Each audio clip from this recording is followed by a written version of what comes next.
Today I'm going to show you a really glam glittery eye makeup, and I think a lot of people get concerned that the glitter's going to end up all down their face, so we're going to make sure that that doesn't happen. As always, everything I've used is listed in the description of the video, but by all means please feel free to substitute all of these steps with whatever you already have at home. Before I do anything, I'm just going to take a black pencil through the waterline top and bottom. Next I'm going to use, this is a NARS eyeshadow primer, and it's quite, as you can see, thick and creamy in consistency. It leaves a lot of coverage on here.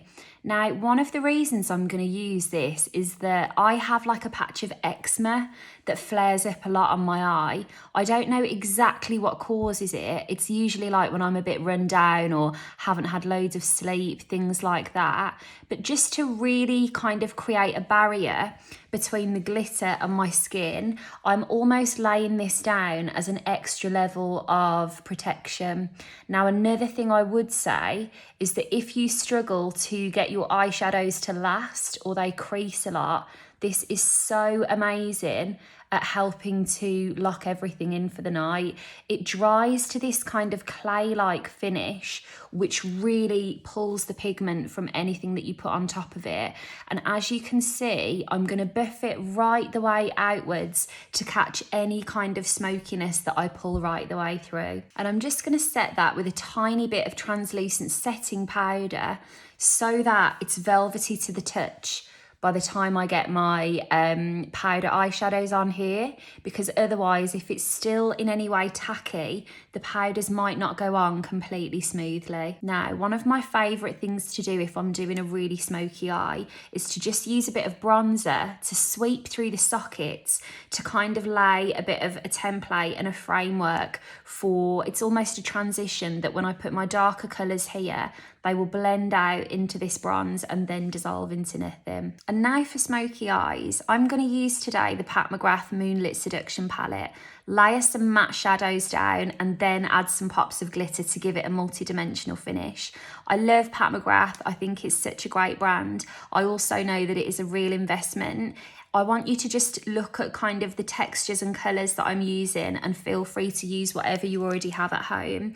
If you want really great affordable glitters, I can't recommend the peaches and cream glitters enough, they're amazing. But let's have a play with this. I kind of want to work backwards with this look and I'm going to show you what I mean. I'm starting with a really fluffy brush. This is MAC 224 and a bit of Plum matte shadow. And I'm going to gently start to take this just through kind of the bottom trim of this bronze.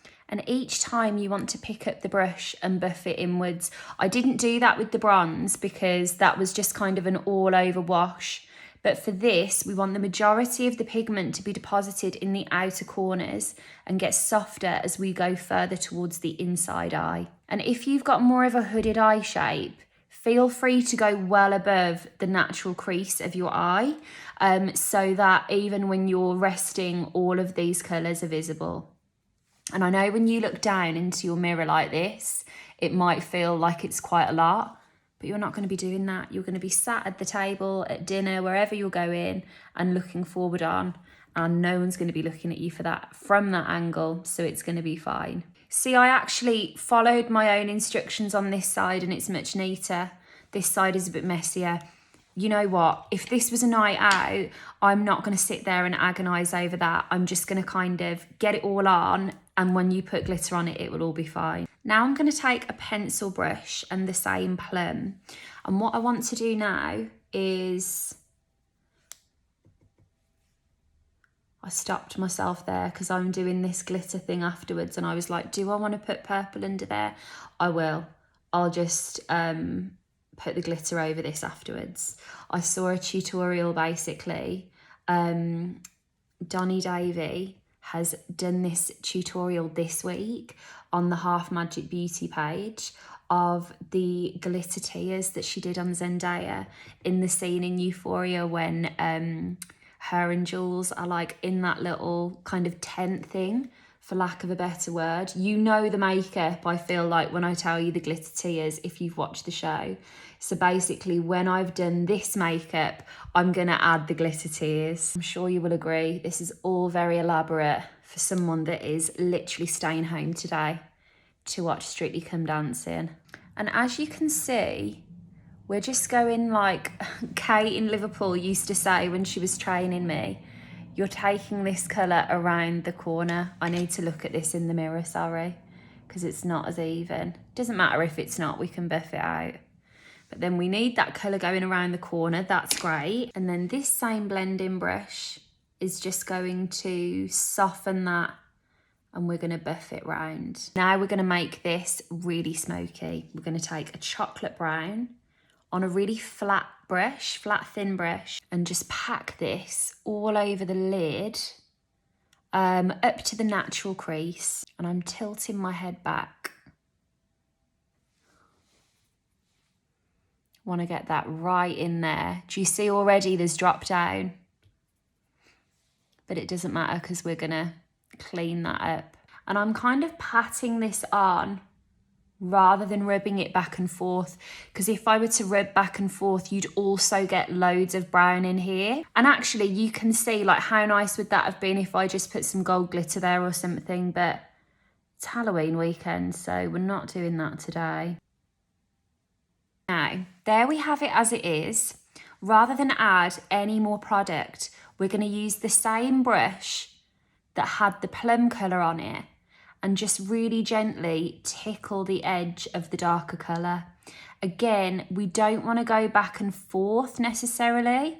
We want lots of little strokes, and then we might actually need to build and blend this a couple of times to get like the perfect finish that we're looking for.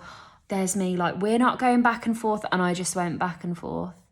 What you might also want to do, which I'm doing here that you can't see, is dip your brush back into the plum colour so that you're almost packing on an extra bit of plum to aid in blending all of this together.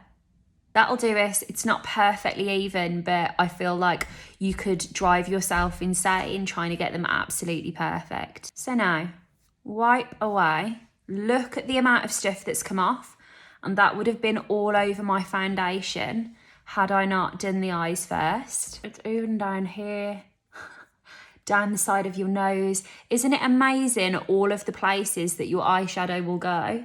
And it just goes to show how good it is to now have all of this, haven't even finished, off my face before I put my base on. Now I'm conscious of time, so I'm going to quickly do my base. I'm using the Face Atelier Pro foundation, and I'll use this all over. Now I kind of want to keep the base fresh, so I'm going to put a tiny bit of Daniel Sandler's watercolour blusher in Cherub, using the same brush, and I started with this on the back of my hand. Daniel is one of my favourite people in the beauty industry. I literally saw this today and I was thinking it's going to look lovely with this makeup, but I thought I really want to show you these because Daniel is so lovely, and also a lip gloss from Ruby Hammer is going to be on my list to show you today, and the pair of them are just the nicest people. So there's Daniel's blush. I'll show you this one day with the reverse camera so you can really see what it looks like on the skin. It looks really natural. And then I'm just going to use a tiny bit of my trusty Pillow Talk. I was using Iconic Nude for a little while. These are both Charlotte Tilbury lip liners, but Pillow Talk is just my personal, cannot get enough of colour. I know this makeup would probably be a bit cooler with like a bit more of an undone lip, but my lips are asymmetric, so I do like to draw them on. I'm going to finish it with some of Ruby Hammer's new lip serum balm. Oh, I pressed too hard. Let me just do this with my finger. I've been wearing that for the last week or so, just as kind of an on-the-go lip balm.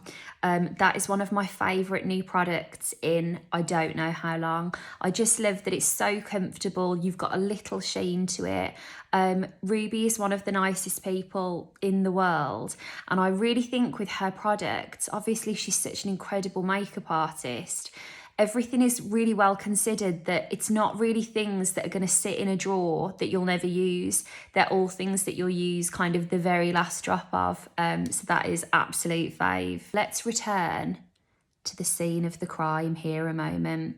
I'm using a clean brush and I just want to soften any edges from this plum and just make them a tiny bit more blown out. And then I'm going to use some of this Brow Fast Sculpt. This is one of my favourite things, you know, that I bought.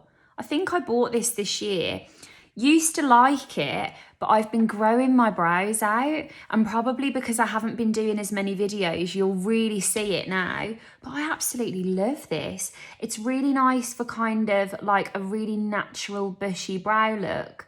And now that I have really full natural brows, I love it. I feel like it's shown me how nice it is, more so than when I didn't have any brows to team it with. I know that's quite full, but as someone that has only just grown their brows out, I feel like this is my new thing that I'm going to be like wearing the really full brows.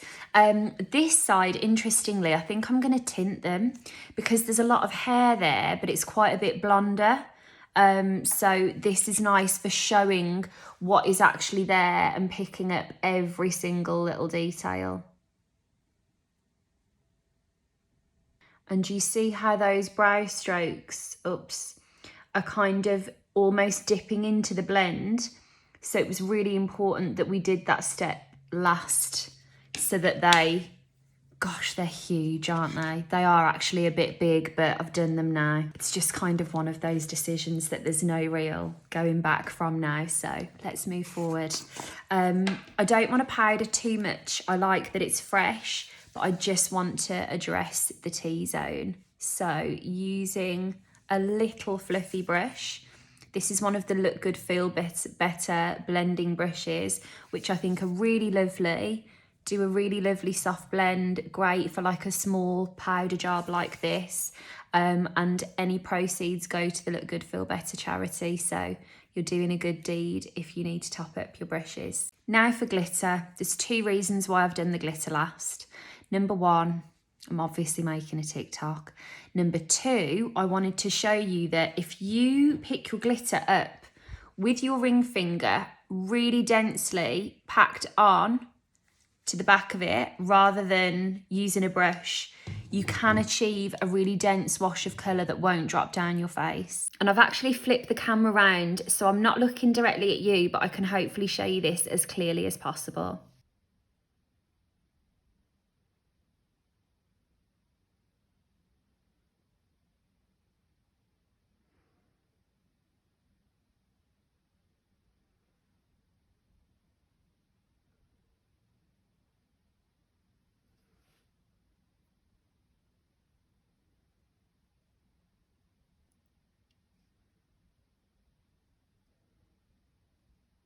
And while I'm round this way, I'm just going to finish with some mascara. And there we have really lovely kind of glittery smokies. The sun's just gone in a bit in the time it took me to do that, but I feel like it actually gives you a look as well at how that would sit in different lights. Thanks so much for watching. I really hope you enjoyed. As always, please feel free to leave in the comments if there's anything in particular you'd like to see. At the moment, I'm a little bit busier with offline work, so I've not been posting as regularly, but I will definitely keep up with you as often as I can. We're gonna go through loads of different festive makeups, don't you worry. In the meantime, have a lovely weekend and I'll chat to you very soon. Take care.